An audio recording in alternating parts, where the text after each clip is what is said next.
ሺህ ማይል አልፈው ለብሔራዊ ጥቅሞቻቸው እዚህ ባህር ኃይል የሚገነቡና የጦር ሰፈር የሚገነቡ ሀገራት አደባባይ ላይ የራሳቸውን ኢንተረስት ዲፌንድ ለማድረግ የማያፍሩ ከሆነ እኛ እንዴት ትናንት የራሳችን ባለቤት የሆነውን የባህር በር ባለቤት የመሆን እንዴት ያሳፍረናል?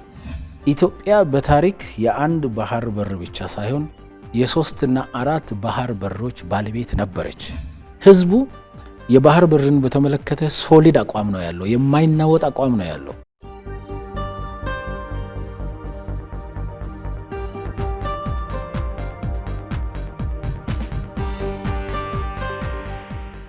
ኢትዮጵያ ለምን የባህር በር ጥያቄ ታነሳለች?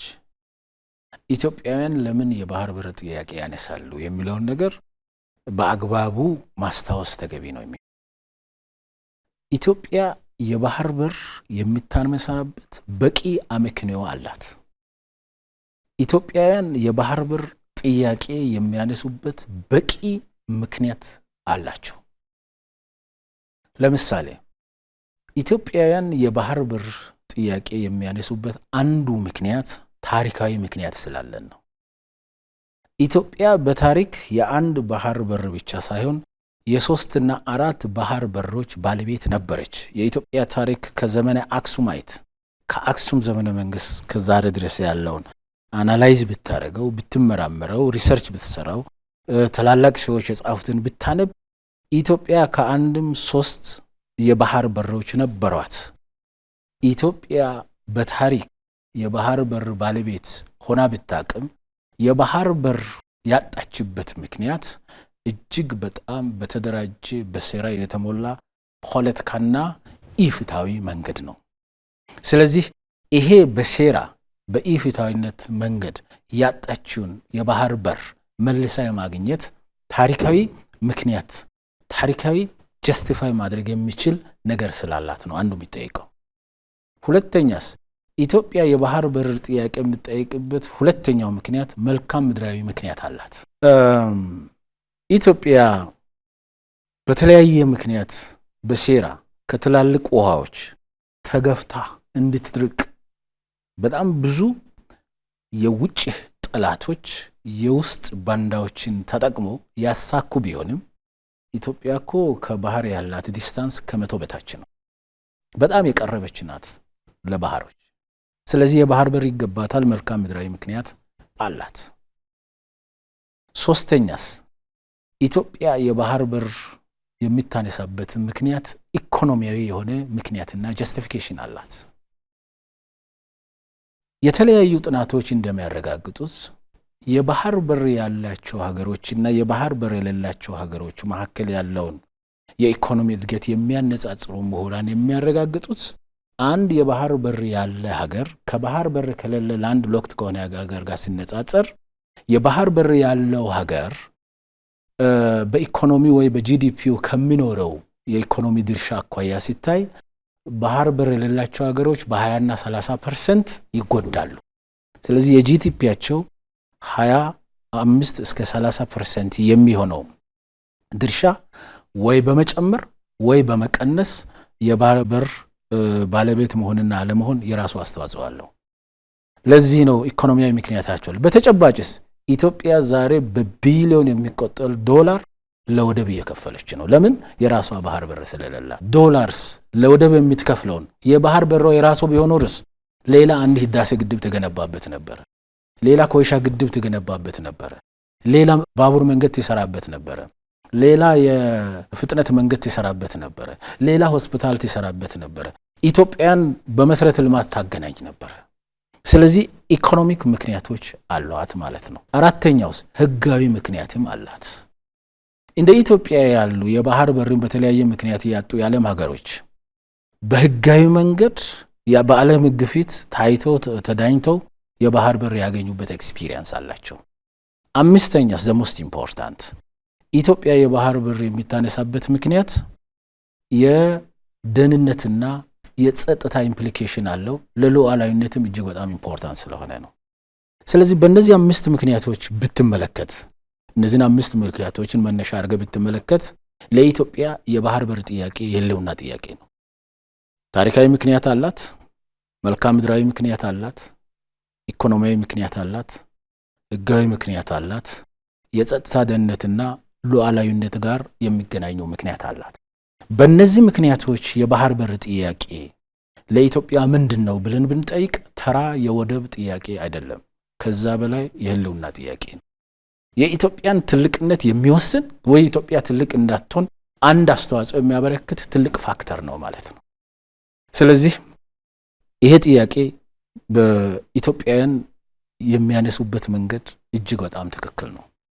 ይሄ ጥያቄ ኢህአዴግ በነበራቸው 30 ዓመታት ውስጥ አጀንዳ እንዳይሆን ተደርጓል።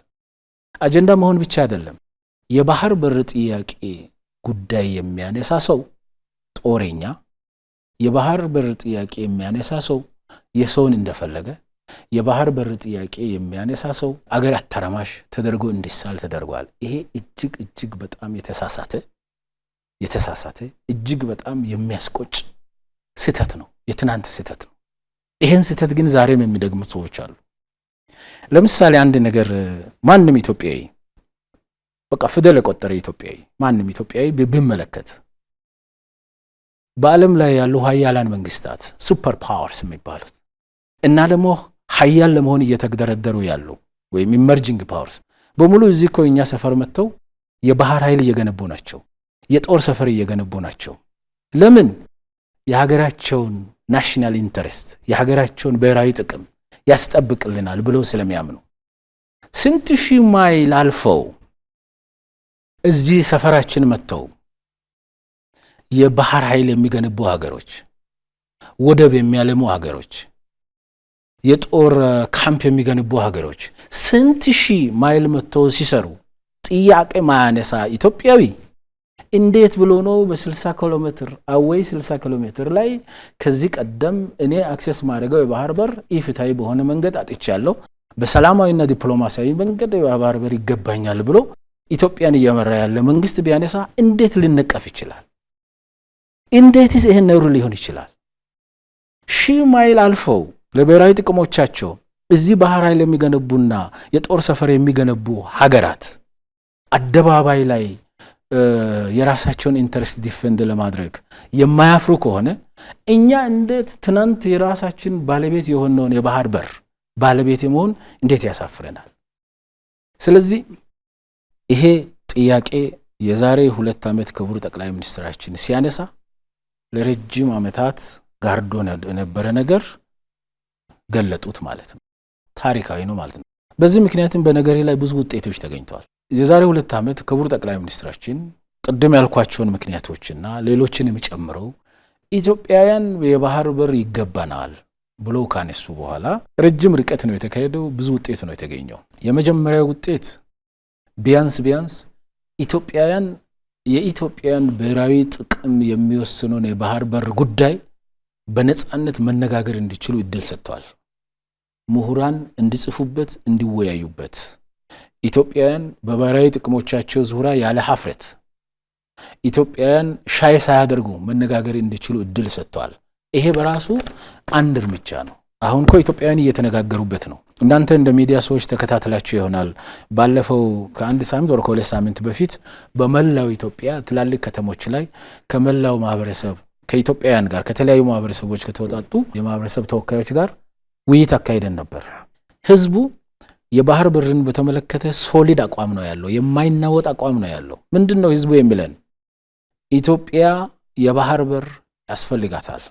ይሄን ሂደት ይሄንን ጉዳይ አጀንዳ አድርጋችሁ ማንሳታችሁ ሁሉም ትውልድ በመልካም ጎኑ ሲያስታውስ ይኖራል። አሁን ያለው ትውልድ ይሄን ጥያቄ መመለስ አለበት። እኛ ከመንግስት ጎን ነን። ጥያቄው ግን በሰላማዊ መንገድ በዲፕሎማሲያዊ መንገድ መመለስ አለበት። ስለዚህ በሰላማዊ መንገድ በዲፕሎማሲያዊ መንገድ እነዚህን ጥያቄዎች ለማስመለስ የሄዳችሁበት መንገድ ተገቢ ነው የሚል ህዝቡ ጥያቄ አንስቷል። ስለዚህ ህዝቡ የማይናወጥ አቋም አለው ማለት ነው። አንዱ የተገኘው ውጤት መላው ኢትዮጵያውያን በዚህ ጉዳይ ላይ በነጻነት መወያየት እንዲችሉ። በነገራችን ላይ የባህር በር ጥያቄ ለኢትዮጵያውያን የብሔራዊ ጥቅም ጉዳይ ነው። የባህር በር ጥያቄ ለኢትዮጵያውያን የጋራ ዕጣ ፈንታችን ነው። የባህር በር ጥያቄ ለኢትዮጵያውያን በጋራ አንድ ደረጃ የሚያደርሰን ወይም በጋራ ጉዳትን እንድናስተናግድ የሚያደርግ ጉዳይ ነው። በዚህ ዙሪያ ላይ በህዝብ ውስጥ ትልቅ አጀንዳ ሆኗል። ከፍተኛ የሆነ የሐሳብ ልውውጥ እንዲኖር ሆኗል። ኢትዮጵያን ከመቼውም ጊዜ በላይ በብሔራዊ ጥቅሞቻቸው ዙሪያ ላይ መቀራረብ እንዲችሉ ሆኗል። አንዱ ይሄ ነው።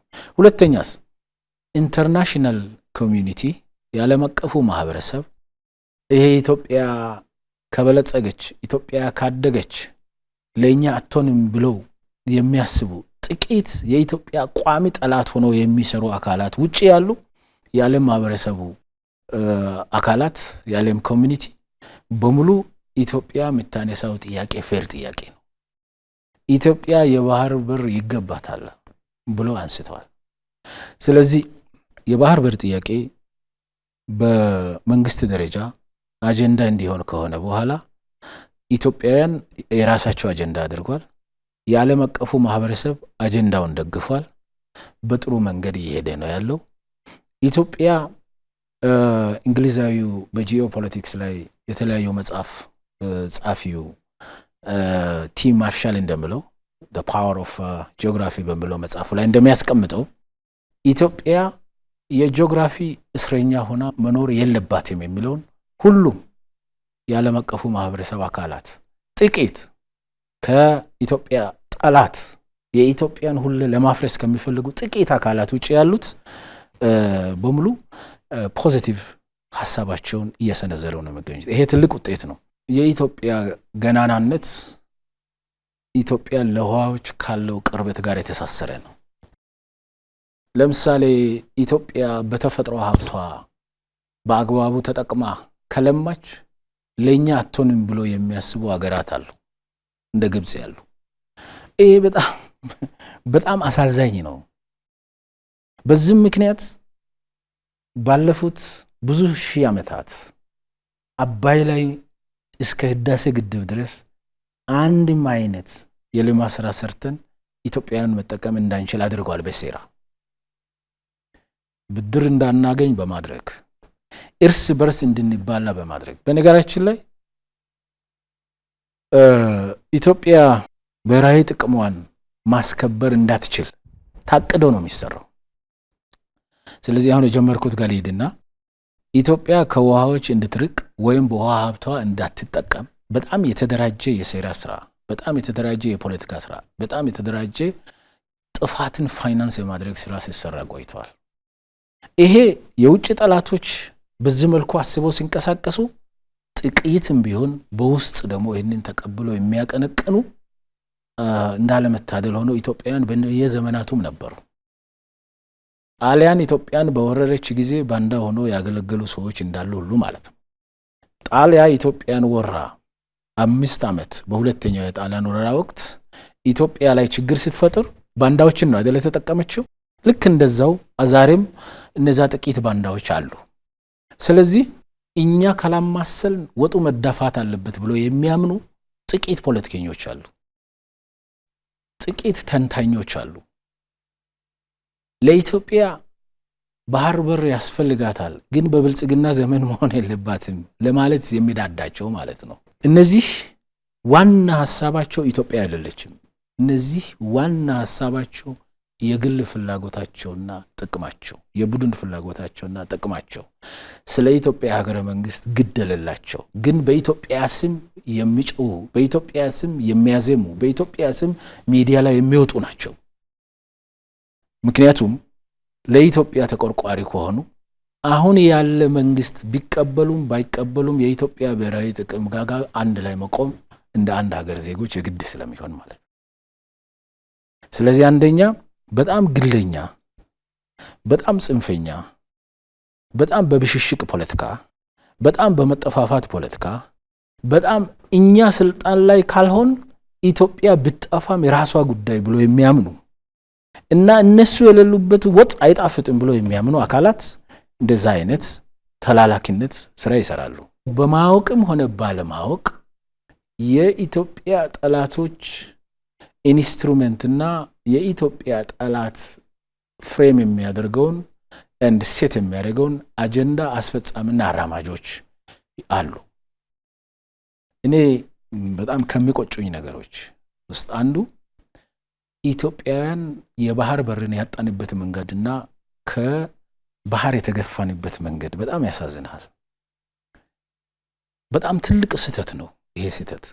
ምናልባትም ግዙፍ የሚባሉ ታሪካዊ ስህተት ከሚባሉት ውስጥ አንዱ ነው ብዬ አምናለሁ። መንግስትም እንደዛ ያምናል። ይሄንን ስህተት ማረም አለብን ብሎ ነው መንግስት የሚያምነው። ለምን ብትለኝ ኢትዮጵያውያን የጋራ አቋም ይዘን የባህር በር የኢትዮጵያውያን ብሔራዊ ጥቅም ስለሆነ ማንም ሰው በቀላሉ የሚወስንበትና በፈለገ ሰዓት የምናጣበት ነገር መሆን የለበትም የሚል ሶሊድ አቋም ይዘን ቢሆን ነው ኖሮ ኤርትራ ስትገነጠል ኢትዮጵያ ያለ ባህር በር አትቀርም ነበር። ኤርትራ እንደ ሀገር ልትገነጠል ትችላለች፣ ግን ቢያንስ የባህር በር ይኖረን ነበር። ያን የነበረው የትውልዱ አባል የነበሩ ልህቃን ትልቅ ስህተት ስለፈጸሙ ነው አሁን ያለው ትውልድ ደግሞ ዋጋ እየከፈለ ያለው። አሁን ደግሞ ኢትዮጵያ ቅድም ባልኳቸው 5 ምክንያቶች ያነሳችውን የባህር በር ጥያቄ እንዲመለስ ከመቆም ይልቅ ይህንን በመቃወም የሚነሱ አካላት በታሪክ ተጠያቂ ይሆናሉ። ከትናንት ታሪክ ያልተማሩ በታሪክ ተጠያቂ እንዳይሆኑ ከፍተኛ ጥንቃቄ ያስፈልጋል። አሁንም አልረፈደም ብዬ አምናለሁ። ለምን የሀገረ መንግስት ግንባታ የሀገር ግንባታ ወሳኝ በሆኑ ጉዳዮች ዜጎች በጋራ በመቆም ነው የሚሰራው። ብሔራዊ ጥቅም በሆኑ ጉዳዮች ዜጎች በጋራ በመቆም ነው የሚሰራው። የሀገር ሉዓላዊነትና የሀገር ሰላምን የሀገሪቱን አጠቃላይ እድገትና ልማትና ከፍታን የሚወስኑ ጉዳዮች ላይ የአንድ ሀገር ልጆች የተዘበራረቀ አቋም መያዝ አይገባቸውም።